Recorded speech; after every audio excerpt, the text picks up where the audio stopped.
Okay, let's start by looking at the settings. First, you want to be in professional mode when you're scanning sprocket holes because it gives you the most options. Next, you want to choose the type of film you're using. In this case, it's colour negative film.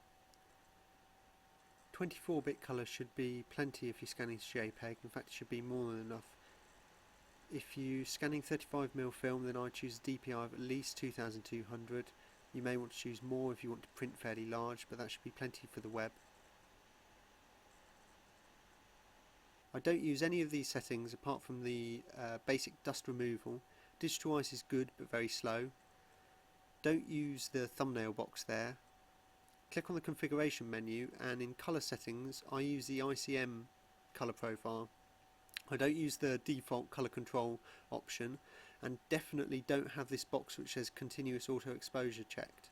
If you do, scanning sprocket holes will not work. Like I say, I use the ICM profile, and in this I have the Epson standard settings and sRBG checked. Okay, now we're done with settings. Okay, so let's preview the image now. Click on the preview button and you get an image that gives you a preview of the final scan. This is before any colour correction or auto exposure happens.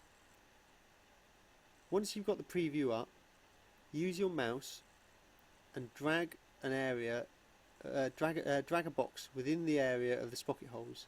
Don't include the sprocket holes at this point, otherwise you'll mess up the auto exposure settings. Also, before we include the sprocket holes, you're going to click on the zoom button. This will zoom in and will give us a closer zoom than if we'd included the sprocket holes, but you'll still get them in this preview image. Now that we've got the preview zoomed in, click on the auto exposure button.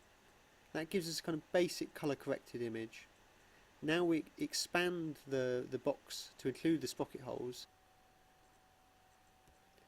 Now we're going to use some of the more advanced settings to change the colour, contrast and saturation of the image. I know that a lot of lomographers may have issues about digitally manipulating an image, but really these are nothing more than you would do in a wet darkroom while you're preparing a negative and then exposing the paper, so I don't feel there's anything wrong in this instance.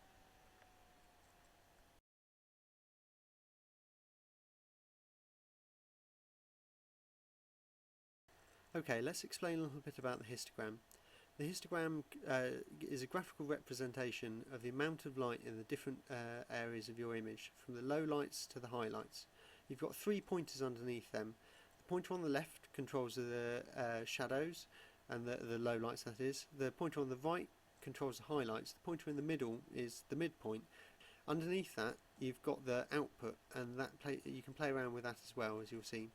On the left hand side you've got the 3 colour channels, and at the moment you can see we're using the combined colour channel, which adjusts all 3 colours at once. Okay, so I start by adjusting the midpoint in the 3 colour channel area. This darkens the image slightly and increases contrast and saturation. Then I make a small adjustment in the highlights, but then I actually go down to the output section and move this to the right. You'll see that this brightens up the highlights, the lighter areas of the image, but then we go back to the input channel and move that to the right as well, and again you can see we're coming back again, we're getting a bit more information in the highlight, getting more detail in the clouds, so basically just bringing more information in those highlight areas. Okay, now we're going to make some changes to the individual colour channels. We'll start with the blue channel, and then I'm going to move the midpoint of the blue channel across to the right. This will warm up the image slightly. If you move the blue channel to the right, that tends to take out some of the cold blue colour. So now we're going to adjust the red in the highlights here. I go a bit too far, make it a bit too cold in the highlights, move it back. But then we go back to the blue channel, take a bit of blue out of the highlights, play around with that slightly. Don't make too major changes, but then we go back to the midpoint in the blue, which is where you seem to make the most impact. I'm just going to warm it up by moving that to the right. That seems to bring out the kind of greens and reds in the image. Now we're going to go up and click on the saturation settings. I put in a 7 here. This is just what I've discovered after playing around with it. 7 seems to boost the saturation nicely without going over the top. Okay, so let's close the histogram setting here. and then we're going to just hit the scan button, name our file, and when we're all done, hit OK to start the actual proper scan.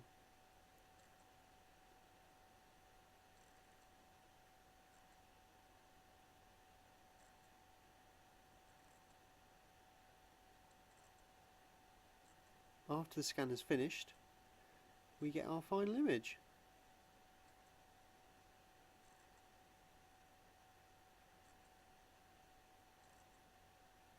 Properly exposed and looking like a nice Sprocket hole scanned image.